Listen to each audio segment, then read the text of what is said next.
Stripes and bright stars through the perilous fight.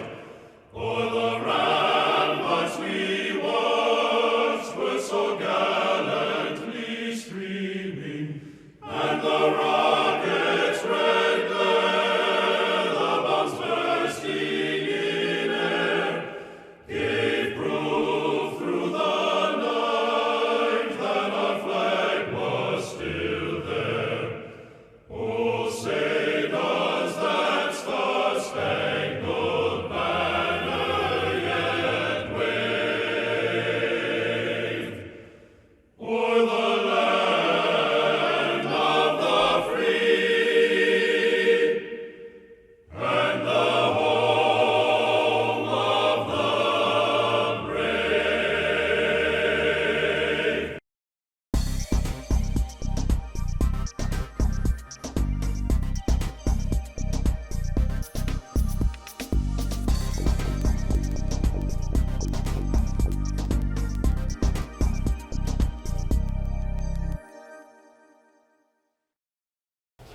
We've got a lot of veterans in this group. Happy Veterans Day tomorrow. Thank you for your service. Appreciate it. Well deserved.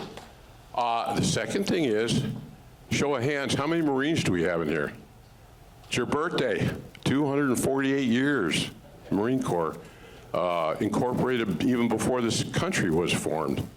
Interesting, 248 years Marines. Anyway, this is kind of an interesting subject, a little bit near and dear to my heart. We're gonna talk, Dan Sanko, one of our members, is gonna talk about the F4-U Corsair. It was one of the last piston-powered fighters that we built in this country before we converted to jet fighters.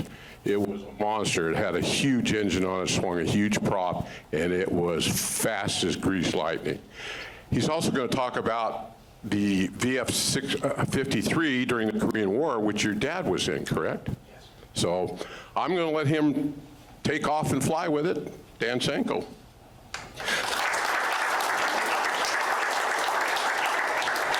Okay, first off, can you hear me? And okay, it doesn't sound like I'm popping, so I think we're good. Happy birthday to the Marines. My dad was in the Navy, but when we talk about this airplane, it is the Marines actually made it what it was, and were instrumental in it, in just flying that plane. So we've got the F4-U Corsair. There's also a plane called Korean War Hero, which is that we'll get into. It's a restored aircraft that actually flew in as part of my dad's squadron, and on the Boxer before that. We'll talk a bit about that. And there's a real connection between Western Pennsylvania and Ohio with this airplane. There we go. Yeah, the Corsair the Navy put out an RFP in 1938 for a shipboard fighter to match land-based fighters, and speed was a high priority. That was the #1 priority. Vought's designer, Rex Beasel, and his team built the Corsair around the Pratt Whitney R2800 engine, the double Wasp. They took two of their 9-cylinder Wasp engines, mounted them back to back, and created an engine that could generate, at this point, 1,850 horsepower, and made it to a 13-foot, really big. Probably the biggest one available, Hamilton standard prop, and it was the first aircraft that we had where the landing gear was retracted and completely enclosed. Okay, this aircraft had a lot of names. A lot of people, some people called it, it had the inverted gull wing. Some people called it the bent-wing bird. Some people called it the U-bird. Some called it the hog. And some called it, what do I say, well, as Mark always brings up, the Widowmaker. The bent wing widowmaker, and also the ensign eliminator. Not too long ago, Air and Space Magazine had it right on the cover, and the article was "Taming the Killer Corsair." And we'll talk about that. But the reason for the gull wing is actually the gull wing had the wings mating to the rounded fuselage at a 90-degree angle, which creates the lowest drag that you can create around the wing root. It also allowed for the landing gear to be shorter. And that was important for a lot of reasons. One, it was retractable landing gear, and it turned and folded up into the wings, and if it was too long, it wouldn't have fit. Okay, so the fuselage was spot welded, so it was very smooth. There were no flush rivets, no rivets at all. It was flush. Spot welded. But the other interesting thing about the aircraft, all the control surfaces and large parts of the wing were fabric covered. Now we're talking about an airplane that at one point it could do over 450 miles an hour, but had fabric wings and control surfaces. One of the reasons for that, it's actually pretty durable and real easy to fix. Get a hole, you put a patch on it, off you go. And the other issue was there were real concerns about how much aluminum would be available to build these planes. Now, again, it was the first single-engine fighter to exceed 400 miles an hour, and it ensured the commitment for air-cooled fighter engines. At that time, there was a controversy between liquid-cooled and air-cooled. The Navy preferred air-cooled. They were lighter, they were less complicated, that's what they wanted. The Army wanted liquid-cooled. So the Army came into Pratt Whitney and said, we want liquid-cooled. If you want to sell us engines, you better build one. Forget about this air-cooled thing. So it kind of sat on the side, being worked on, but not at the same priority as an inline engine. Well, on a test flight, the Corsair hit 404 miles an hour. Pratt & Whitney called Hap Arnold up and said, Hap, come on down. We have something to show you. And when he saw that, he said, build that engine. So that was very interesting, I thought. Let's see if, there we go. So now we're looking at the prototype. Now, in between here, Boone Guyton, who was one of the test pilots for Vought, actually crashed the prototype. He was out there flying it and taking notes and testing things and didn't realize how fast he was going. And he found himself far away with a thunderstorm between him and where he could land the airplane. I tried to land it on a golf course, was real pleased with himself when he brought it down perfectly. He was an old Navy pilot. The grass was wet. It wouldn't stop. It just kept right going on into a stand of trees, flipped over, lost a wing. It took Vought 4 or 5 months to rebuild that prototype. That was the only plane they had. At that point, the Navy went to Grumman and said, hey, you're working on this replacement for the Wildcat, called the Hellcat. Speed it up. We don't know if this was going to happen, so we want to kind of cover our bases. Now, if you look at the aircraft from the previous picture, the nose got longer. Well, what happened was that the armament in the initial specifications for the airplane were a 50 caliber in each wing and 2 30 calibers on the cowl. When the Navy had it for a while and tested it, and there was a whole document on YouTube there's a fellow called Greg's Airplanes and Cars, and he does just some amazing stuff. But they tested all kinds of things, armament and what happens if a 20-millimeter cannon shell hits a radial-cooled engine, all the whole business. They came back and said, okay, we need 360s in each wing, or 350s in each wing, rather. And to do that, they had to take the gas tanks out.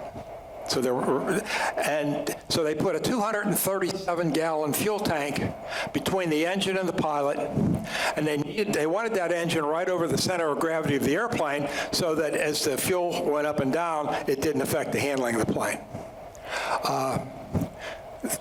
aside from being hard to look over, there was a set of cooling louvers around the cowl there. You can see them a little bit, that would open up at low speeds to keep the engine cool. Well, the actuators were hydraulic and leaked a little bit. The push rods leaked a little bit. So what happened is all that oil was coming back and getting on the windshield, making it hard to see. And so what they, the first thing was they replaced the actuators, then they took those louvers that were right over the top of the cowl and sealed them down and fared over them. So that cleared up the cockpit, and the pilots no longer had to find a rain cloud to go under to clean the windshield before they landed the airplane. They also, and some people say, I've seen 8, and I've seen 7 or 8 inches, they allowed the seat to be moved up and down so the pilot could get higher if he wanted to try to see out of the airplane. And interestingly enough, the Corsair had no floor in the cockpit. There were just 2 rails. The rudder pedals were there, and if you did a roll, maybe something would fall out of the bottom of that you didn't know was down there and hit you in the head. But they didn't get a floor in this airplane until the Dash 4, which we'll talk about later. So at this point, the other thing they wanted was improved aileron control, roll rate. And Vought spent a lot of time on that. And they actually created control surfaces that had what they called booster tabs. So, or Jim Tobel, who flies one today, calls it power steering. The little tabs that would make it easier to get the ailerons to go in the direction you wanted them to go with less force. He says he can do aerobatics with 2 fingers on the stick, while his buddies in the Mustangs all have huge arms from wheeling it around with 2 hands. But the plane could roll very, very well, and the controls were very light. This version could go 417 miles an hour, or in a dive, 515 miles an hour, or some said that statistically it looked like maybe 535 miles an hour. One thing you had to be real careful, because any of these planes, if you went too fast, you ended up with something called compression, and you lost complete control. The control surfaces wouldn't move, and you had to get it slowed down until you could finally get it to bite. But so it was a fast airplane, and in the manual, Boone Guyton went all over the country telling guys how to fly this plane, and the first thing he said, don't spin it. Don't spin it, you won't get out of it. The specifications said they wanted an airplane that could recover from a spin in 2 turns. They had to relax it. It wouldn't happen. You needed a drogue chute to do that. So they ended up being something you just didn't want to stay away from. The first deliveries were in July of '42. Now we're going to talk about major fixes, or Widowmaker, instant eliminator. The aircraft had a tendency for the right wing, or the left wing, what was it? We put that up there. It was the left wing would stall before the right wing. The starboard wing would stall first, and it would stall very abruptly. You didn't know. It just, boom, it was there, and if you didn't know that was coming, you were in trouble. And in order to fix that, they actually, I don't know if you can see it on there, you see that little triangular piece on the front, the leading edge there? That changed the parameters so that allowed that wing to stall roughly about the same time the other one did. And part of that problem, too, is you had this 2,000 horsepower engine flipping a 13-foot prop, and the prop wash on that left side had a tendency to dip the wing. So those were some of the things they needed to fix, plus the fact the landing gear struts, they called them oleos, were very stiff. So particularly for a carrier landing, you're going to come in near stall speed, and then cut your engine when you were told to do so, and drop the plane literally on the deck. Most carrier landings are kind of referred to as controlled crashes. But what would happen is, because the oleo was not absorbing the impact, the tires were. So it would bounce the plane like a rubber ball. or flatten the tires. That happened too. Not so much of a problem if you were flying it off land, where you had a whole lot more runway to deal with, and you could come in straight, and we'll talk about that some more too. Then there was a frameless bubble canopy that we'll see a little better later, but they got rid of that, what they call bird cage, and that was for visibility too. Plus, the one thing that they couldn't fix, that if you're low and slow and you ram that throttle, you're going to flip that plane right on its back. There's not, I mean, you had all that torque and power. Again, if you knew what was going on. I met one of my dad's squadron mates at an air show at one point, and we were talking about it, and he was sitting there, and we'll talk about Korean War hero later, but that was the first time I'd ever seen that airplane. And Hank said, you know, I love this plane. No matter what, you could get yourself in trouble, and it would get you out of it in a hurry, but be gentle. And bottom line is, experienced pilots said it was no more difficult to fly than any other high-performance aircraft. Now that's this picture I took. This was wings over Pittsburgh in May of 2008. This particular plane was owned by a fellow by the name of Jay Kleiman, and it was not there Saturday. It showed up Sunday, and I was like, oh my! It was all set by itself, and I'm sitting there, and I was just in awe. It was a huge airplane. That wingspan, my house is 40 feet wide. That's 41 feet. I mean, that airplane was wider than my house. And what you can see there is, you can see the bubble canopy. You can see right up in here these inlets off the wing root. There you had your oil cooler, and you had your air going in for the superchargers. The engine had two superchargers in it, one on each side of the engine. They were two-stage, two-speed. And if we have time, I can get into superchargers and turbochargers. But they were there, and you can see on the landing gear the little door facing forward with the 555 on it. The landing gear on this airplane was rated to handle up to 230 miles an hour. They actually used this as dive brakes. You could lower the landing gear, the doors, and you could dive bomb with this, and people did. Not too many other folks, they were certainly not conventional, but they worked. In the back, you can see where the tail wheel got raised up a bit. That was there to, let's see if I have the other. Let's see a better picture here. You can see it there. That picture really shows you how long the nose on that plane was. And the tail wheel is up in the air. It actually helped visibility a little bit, but the airplane had very long flaps. Then you bring this in on landing, and so they needed to get the tail wheel up just so that they didn't have any handling issues once they got on the ground with the plane.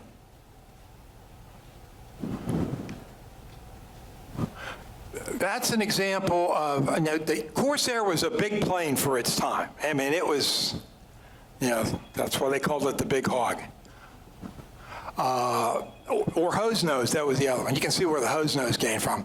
But you can see that, that's a comparison of the Corsair to an F-18 F strike fighter, Hornet. And I thought of this the other day, that the Corsair and also the Thunderbolt, not the P-47 Thunderbolt, those two aircraft were like the fathers of strike aircraft, because both of those planes could do air-to-air combat as well as anybody, and also get down in the mud and do ground support. And that was. And both of them were extremely rugged airplanes. Folks had said, folks would say, oh, well, you can shoot at the Corsair, but bringing it down is a problem. Now, with the 650s that they put on the Corsair, they had those harmonized, or what they call harmonized, at 350 yards. So those guns firing 2-second bursts throughout 150 rounds. And normally, if you hit a Japanese Zero with a 2-second burst, it was done. The Zero was a very light airplane. It was built that way. Most of them didn't even have radio. They did everything they could to take weight out of it. But they never had an engine that was more than 1,200 horsepower either. And so the aluminum skin was so thin that a pilot, if he wasn't careful getting into the plane, could kick a hole in it. It was like aluminum foil. But no self-sealing tanks, no armor whatsoever. Even with that, once these guys got into combat, you didn't want to dogfight a Zero at 200 miles an hour low, because it was extremely maneuverable. You got that thing up a little higher, and the ailerons got tight, and it wasn't the same airplane. And what was going to happen with the Corsair and the Hellcat, both of them could, everything we had could outdive the Zero, because everything was heavy, strong, and really rugged. But these planes could also outclimb a Zero. They could climb faster. And or the Zero could fly at 330 miles an hour. We're talking guys that are in the 400 mile an hour range. The Hellcat, I don't know if it hit 4 or not. It was a little slower, but and one of the reasons if the Hellcat was kind of a fat-looking airplane, that's because they put the gas tank, fuselage tank, under the pilot. All right, now, okay, so Corsair ready for combat. The first unit to get it was Marine VMF. And C&M, it's Marines. VMF 124 out of Camp Kearney, California, and they were commissioned in 1942, September 1942. They were having trouble getting airplanes, and they ended up being declared combat ready. There were a lot of updates that were going on with these planes, so they were taking them off the production line, lining them up, and then putting fixes on them before the Navy would accept them. So a week after they were declared ready for combat, these guys were on a ship for Guadalcanal via Espiritu Santos, and most of these guys maybe had 20 hours in the airplane. Some of them had never fired the guns. They also identified 2 problems that hadn't cropped up before, and that was the engine the ignition system wasn't shielded very well. You could get a lot of static on the radio. More importantly, if you got up at high altitude, the distributors were not pressurized enough. The sparks would burn out the points, and the engine would quit at 27,000 feet. Ken Walsh, who was the first Corsair ace with 23 kills, actually almost never made it, because he was the guy who discovered that. He ended up ditching the aircraft, had a great deal of trouble getting out of the airplane. Once he got out of the airplane, couldn't get the Mae West blown up. Finally got enough air in the Mae West to get himself to the surface. He says, never doing that again. Next time I'm bailing out. And the way the guys would for bailouts, you'd do a loop, release your straps and let the go. As the plane went over the top, you fell out.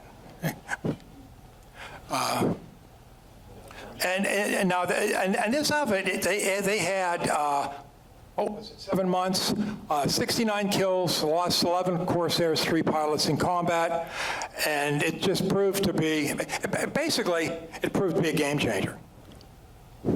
Now, VF-12 was a naval squadron, and they saw some of the same issues, and they were doing more carrier training because they were supposed to go on the Saratoga, and when it came time to put them on the Saratoga, they said, no, we're going to give you Hellcats. The Hellcats were easier to fly. Grumman prioritized safety over performance. Vought prioritized performance over safety. So the deal was, hey, we're going to make this a hot ship, learn how to fly it. Grumman says, oh, well, we'll make it a little easier on you guys. The reason given was, one, that they didn't really have parts for the Corsair in the supply chain to the carriers. So that was the reason that was given. Ken Walsh was very unabashed. He said, the reason why we got them and they didn't is they had the Hellcat, so they had an improved airplane that could handle the Zeros. We're flying Wildcats. We needed the Corsair. So, now even with VF-12, the executive officer, Robert Dose, who later became the CEO, despite the fact that they lost 14 pilots killed in training, said the Corsair was a beautiful bird that was 50 knots faster than the F-6F, but tricky to fly. The F-6F was a baby buggy, but we loved the Hog.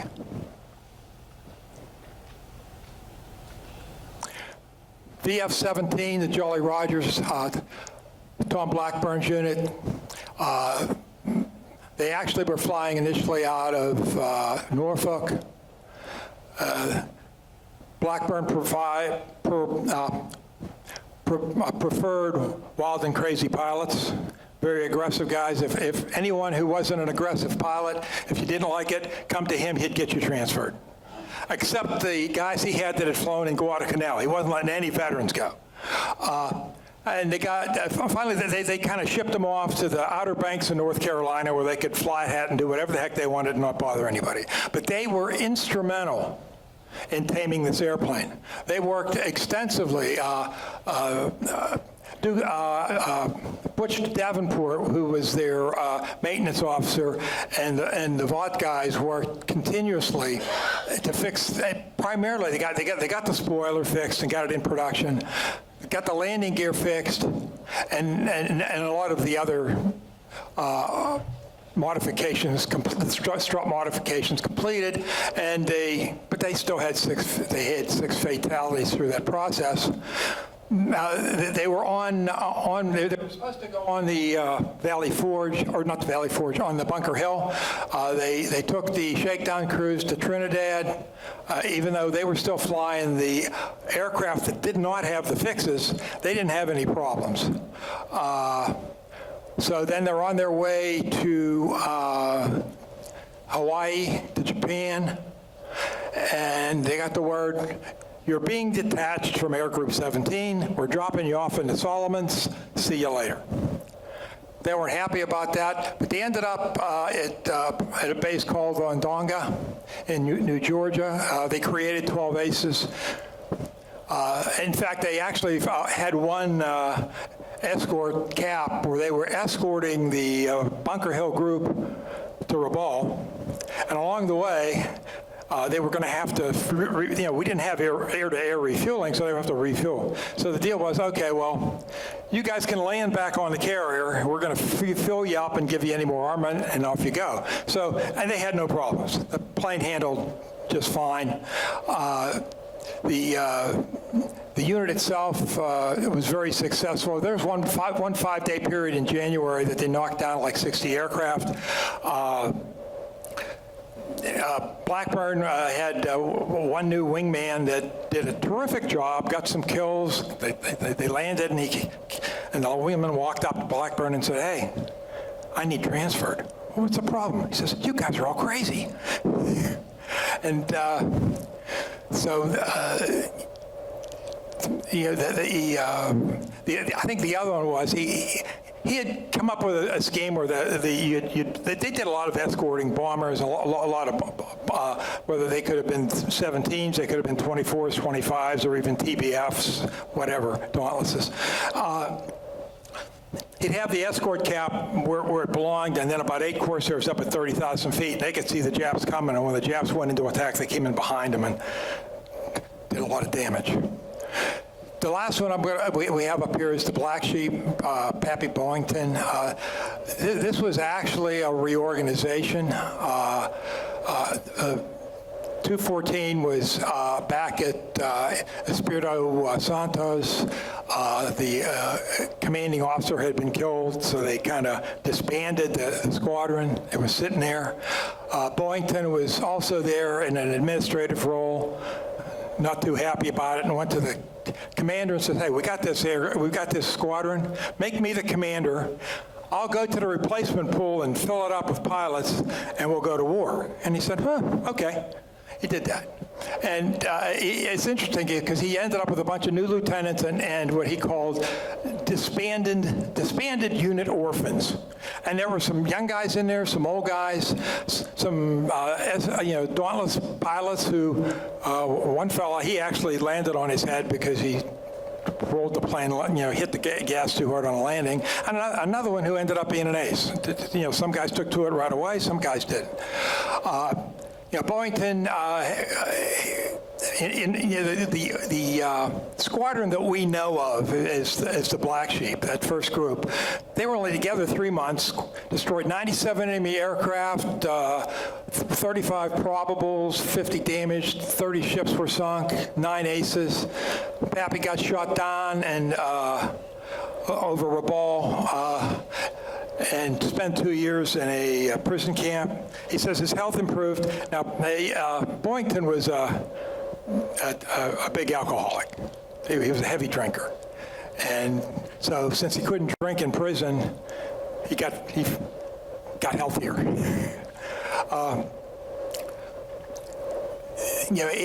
When he came back, everybody thought he was dead. When the prisoners were released, he came back. He had 28 kills. They gave him credit for the 2 he had that really weren't confirmed when he was shot down. And so he ended up the leading ace and got the Medal of Honor and the Navy Cross. And one of his pilots, Bolt, ended up with 6 kills plus 6 more in Korea and became the Marines' only jet ace and an ace in two wars.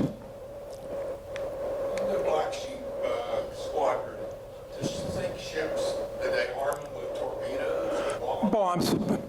It was really hard to define the bombing. Now, when we get to the FU-4A, the A had the bubble canopy and all that, and a lot of the fixes. The D was basically the A with bomb racks added. They put pylons underneath the kind of where the dip was in the wings, and maybe I didn't see where they said center line, but you see it a lot. And what was going on is these guys in the field would put bomb racks on. They weren't standard, but hey, the idea was, hey, I'm tired of just shooting things. Let me bomb some things. And it was good at it. They were good at it. They were really good at it. And if you look at this is Solomon's. Guadalcanal is, where 124 was, and they ended up moving up to Munda. Ontago is around here, where the Black Sheep were. No, that was where Blackburn was, and up here on Lavala, is where the Black Sheep were. You can see the progression as they moved up through the islands, and eventually they got the southern part of Bougainville, and we're able to set up an air base and even a little bit of a naval base there, but they used that primarily as a staging area. So now with that air base in Bougainville, the fighters could go up there, refuel, and get to Rabaul. And that was pretty much, Rabaul was the big naval base for the Japanese at that point, and they were pretty much able to eliminate it by being that close and getting aircraft there.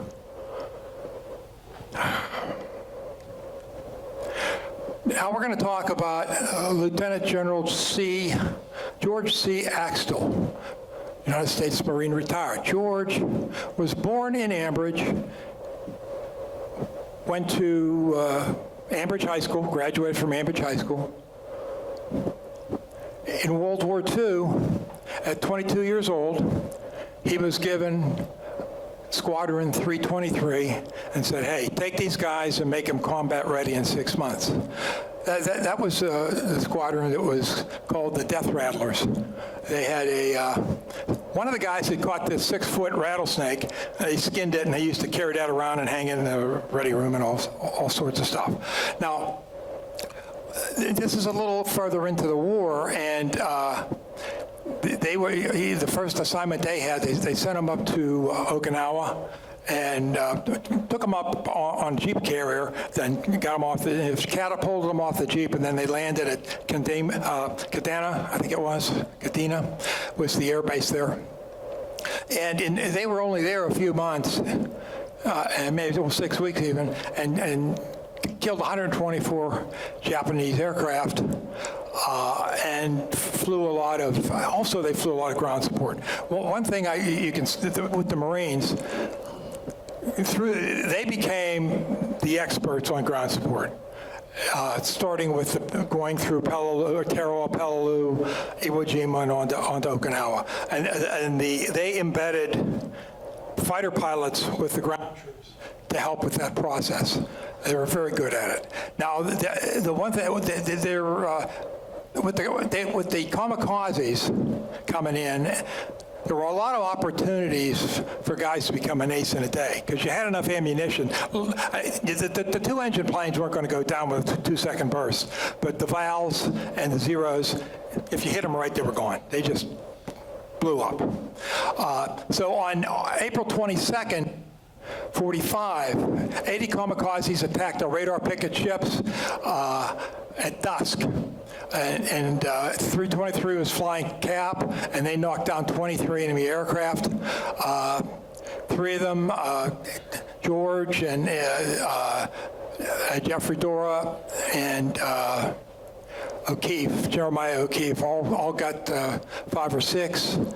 And they did it in about 30 minutes. George said, no, it only took me 15. But that was O'Keefe. The Vals kept trying to ram him, so it took them a little longer to get them all down. George went from there to in Korea. He ended up COing VMF 312, which are the checkerboards. Checkerboards were on Okinawa at exactly the same time. George was there with the Death Rattlers. Now, one of the checkerboards claim to fame is what the Japanese were doing is flying over the fleet that was there at Okinawa, high altitude photo reconnaissance. So they would take the pictures, take them back to help direct the kamikazes on where to be most effective. So he and 3 other guys saw one of them, and they thought, oh, he's up there maybe 38,000 feet. Took him a while to get up there, and in the end, he was the only one that made it all the way. And I was surprised at one point they were saying that they were like on war emergency power for like 30 minutes or something. And the water injection, which we'll talk about, war emergency power in a Corsair, was they had Pratt Whitney had a way of water and menthol injecting into the engine to increase the horsepower, and usually it only works for about 5 minutes. So sometimes you read these stories about things that went on, and they don't always say the same thing, but the results are the same. Anyway, he gets up there. They shot off a lot of ammunition along the way. He's about to shoot down this airplane at about 36,000 feet, and the guns froze. So it was Bob Klingsman was his name, and Lieutenant Bob Klinger, I think, or Klingsman, and he rammed it. He just chopped the tail off with his propeller. Japanese plane went down. He started into a spin and actually got out of it. Ran out of gas, kind of coasted down, found an airfield, landed the plane, and it was in pretty good shape except the propellers lost about 5 inches. And his comment was, a hell of a way to make a buck. George actually also went into, in Vietnam, he was the chief of staff for the Marine Amphibious Force and the CEO of the Force Logistics Command at Da Nang. He had Navy Cross, 2 Distinguished Flying Crosses, and 7 Air Medals. Now we have Ernie Williams, and I guess at one point was a member here. He flew in VMO 155 to the Marshall Islands with John Glenn. The picture on the right is the picture that John Glenn took of him in front of the airplane he said they shared. And the lower picture is Glenn in front of another plane. And it was interesting because even to get this picture, I think I may have mentioned that my dad and Ernie were inducted into the Soldiers and Sailors Wall of Honor on the same day. And I just saw that, and so I called Mike Krause, and he says, okay, well, when was that? He says, well, we'll have a file. I said, oh, I thought you would, because I had to send in a lot of stuff when I got my dad in there. So I ended up with some of the information on islands he attacked, and his service record that he submitted. The one thing Mike didn't send me, there were like 16 pages of logbook information that would have described the missions, and I didn't have him send me that, and I may have to go back and get it at some point. It's got to be interesting stuff. Let's see. Now, what they were doing in the Marshalls at this point, let's see. No, actually, John ended up in 155 before Ernie. They graduated roughly about the same time. But initially, John was flying transports. And the transports he was flying were at Kearney at the same time 155 was. Well, John didn't like flying transports. He wanted to fly fighters. So he went over to the CO, name was Haynes, and said, hey, you need any pilots? And he said, oh, yeah, go file a transfer request. We'll see if we can get you. And that's how John got into 155. And along the way, so he got to Hawaii first, and then from Hawaii, the unit went over to Midway for about 4 or 5 months. Doing some training, and that was a repair base for submarines, and the pilots would take the submariners up in SNJs and fly them around for fun, and the submariners would say, hey, yeah, we're going to do a checkout cruise. How about coming with us and see what goes on in a submarine? And John was on a submarine, I think it was the Bard, and they were testing, they had a leak in the periscope packing, okay? Well, they take it down to 300 feet, and all of a sudden water's pouring down his periscope, and all the pilot guys that are on there are figuring they're going to die, and sailors were laughing their ass off saying, hey, it comes in this size, we're pumping it out the bottom, don't worry, we're okay. And so from there they ended up coming back to Hawaii, and that's where Ernie joins up with them, and they take a Jeep carrier out to the Majuro Atoll, and I'll show you where that is in a little bit. And they were there for a while, then they moved to I call it Kwajalein Atoll, first at Ron Numur, and then on to the atoll there. Now, through the war, Corsairs dropped 15,621 tons of bombs in the war in Pacific, which was 70% of all the bombs dropped by fighters. So it was definitely a fighter bomber. And a couple of things were going in the Marshalls. They were trying to figure out how much weight they could put on this airplane. From the factory, it says, yeah, you can carry at the most two 1,000-pound bombs. Well, at the time, Charles Lindbergh was working as a consultant with United Aircraft, and he was working with a couple of other Marine units out here to see how much he could put on the plane, and he had gotten it up to 4,000 pounds.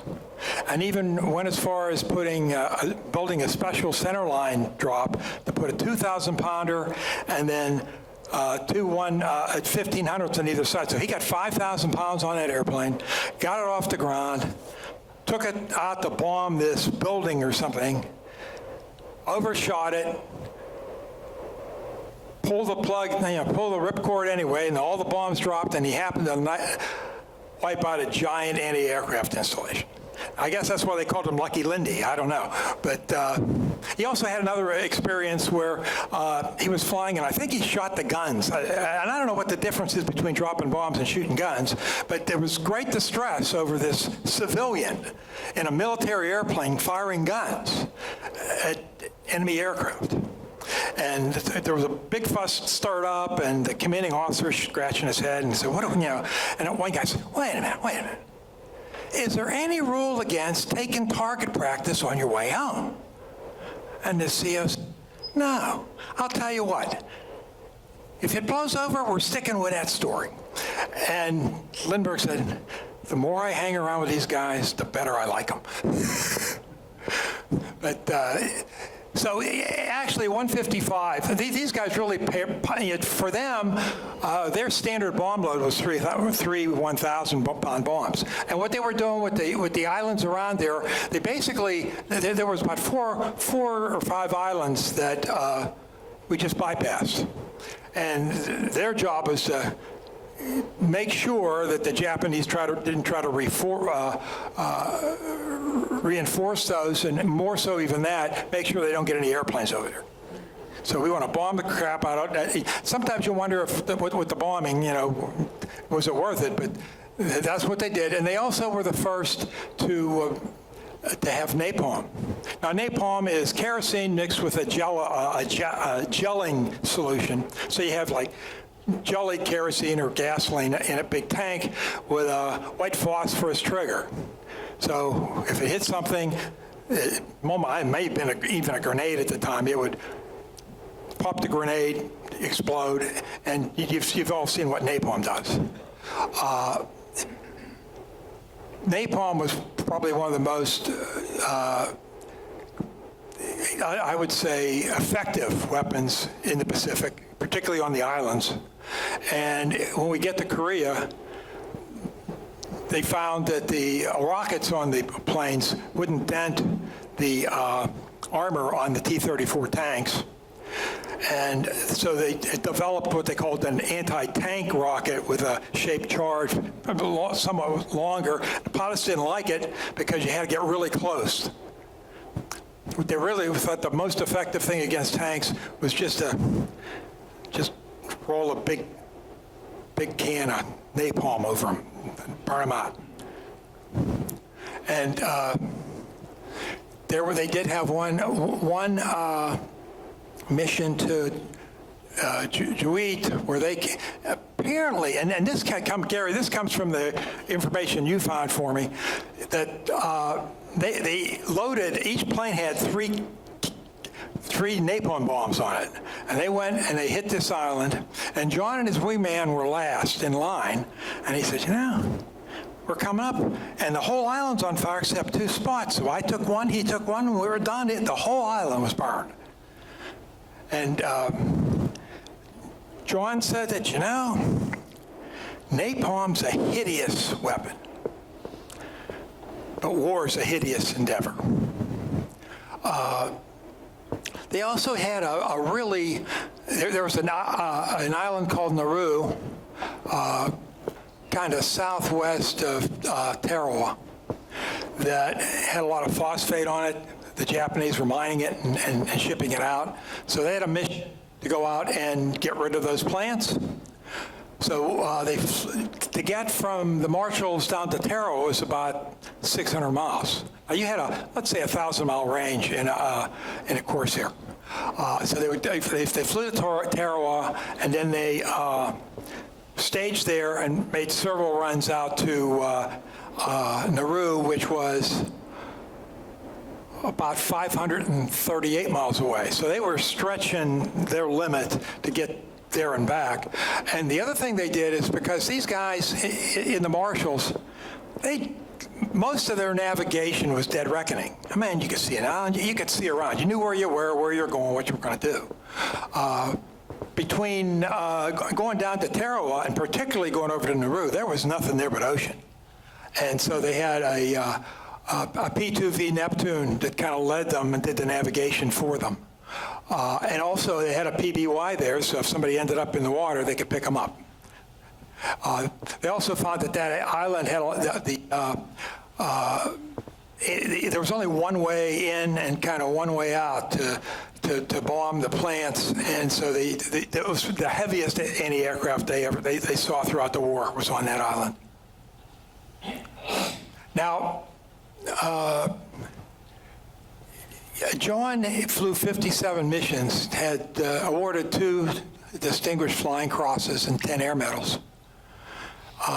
Now, I got Ernie flew 96, and I put a question mark there because I didn't know, and I thought maybe it was the same as John. Gary tells me he heard 96 somewhere. I said, okay, so I'll put 96 in there with a question mark. It isn't that big a deal, but it's interesting that Ernie actually had more Distinguished Flying Crosses than John did, at least at this point.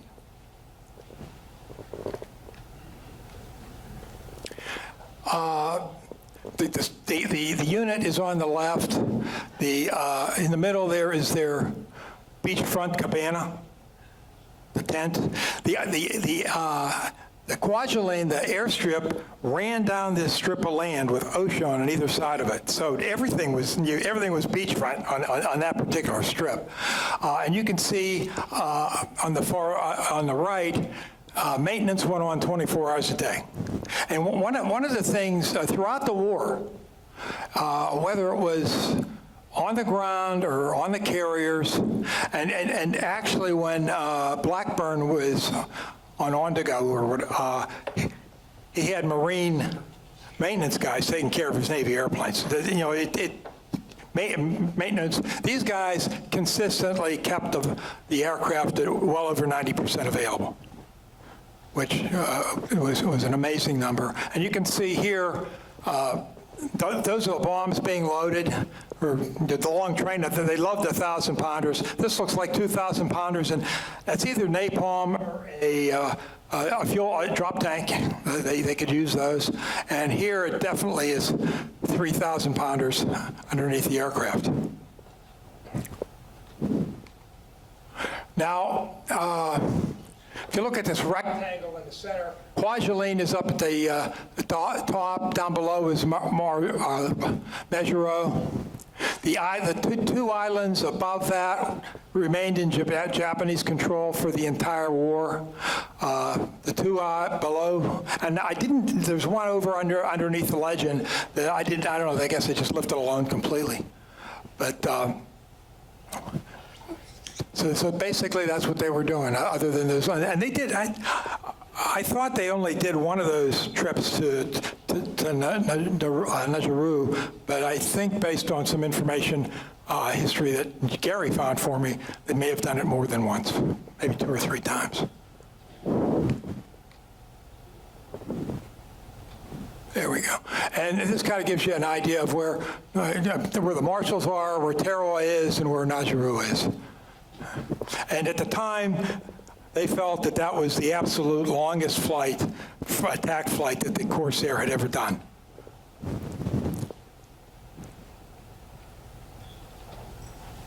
And if you look at the map here, this is like let's do this. Here's Tarawa down here. Peleliu at the top, Iwo Jima and Okinawa. See where the Marshalls are. This was kind of the plan. Nauru was right around that Jap flag, but that was kind of what they were doing. And what happened is, as they required less and less of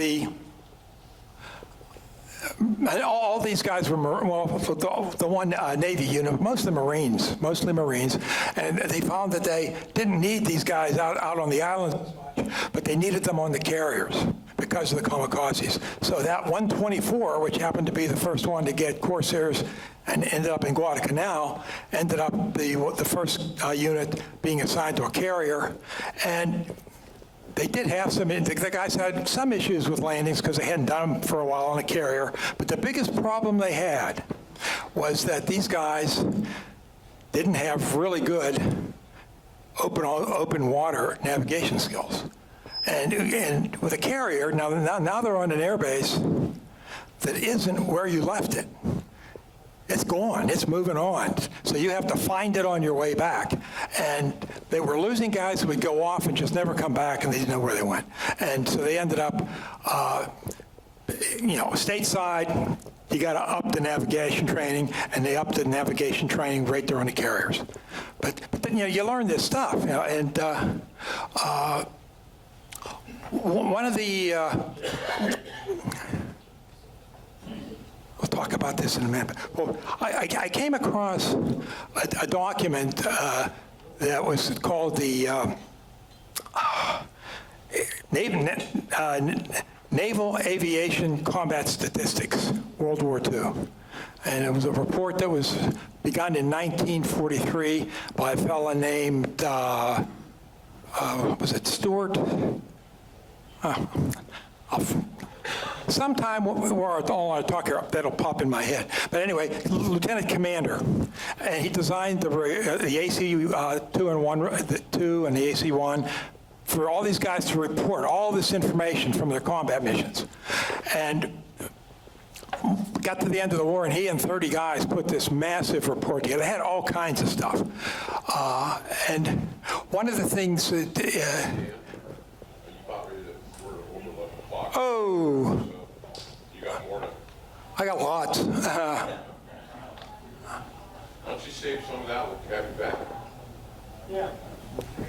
I'll do that. If I didn't bore you guys too much. Yeah. I can come back. And Anybody got any questions? Yes. What qualifies a pilot to be an ace? How many? 5 kills. We actually had a Corsair race in Korea, a night fighter. He shot down 5 of these heckler flights, flying around. They just, okay, here we go, boom, I got another one. And the thing that's fascinating, even with the night fighters, the radar, they were connected in such a way that they could actually shoot down people without seeing them, way back then. And if you recall, in Vietnam, we had all these fancy missiles and everything else, but what it came down to, you weren't allowed to shoot anything you couldn't see. You had to identify it first.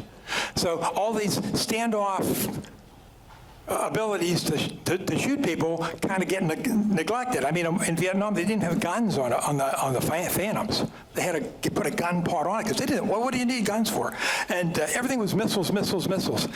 Kelly Johnson, this guy, Skunkworks guy, he used to hate it. He says, missiles, if they hit anything, they call them hittles. But okay, we can come back again, and I'll tell you about why John Glenn had the nickname in Korea of Magnet Ass. One other question. Yeah. What you mentioned in the beginning of your presentation, you talked about the difference between turbocharged and supercharged. What is the difference? Okay, a turbocharger is run off exhaust gas. Okay, and takes up a lot of space and plumbing. P-47, the reason why the P-47 is so fat is because the turbocharger sits behind the pilot and all the plumbing goes underneath. The turbo or supercharger is driven off the engine. Now, the difference is going from 0 to 40,000 feet, the turbocharger will provide more consistent power without loss. The supercharger systems, because of different temperatures and whatnot, and they're getting air from outside, not from the exhaust, that's why you have two-stage, two-speed, whatever. But the Corsair would keep up with the Thunderbolt up to about 30,000 feet, and then. But the wars were different. You didn't have to be a high altitude fighter in the Pacific. You did in Europe. The Lightning was a fighter for the Army in the Pacific. Terrible in Europe because everything froze up when it got too high. Yeah. Anybody else? Dan, thank you very much. Okay.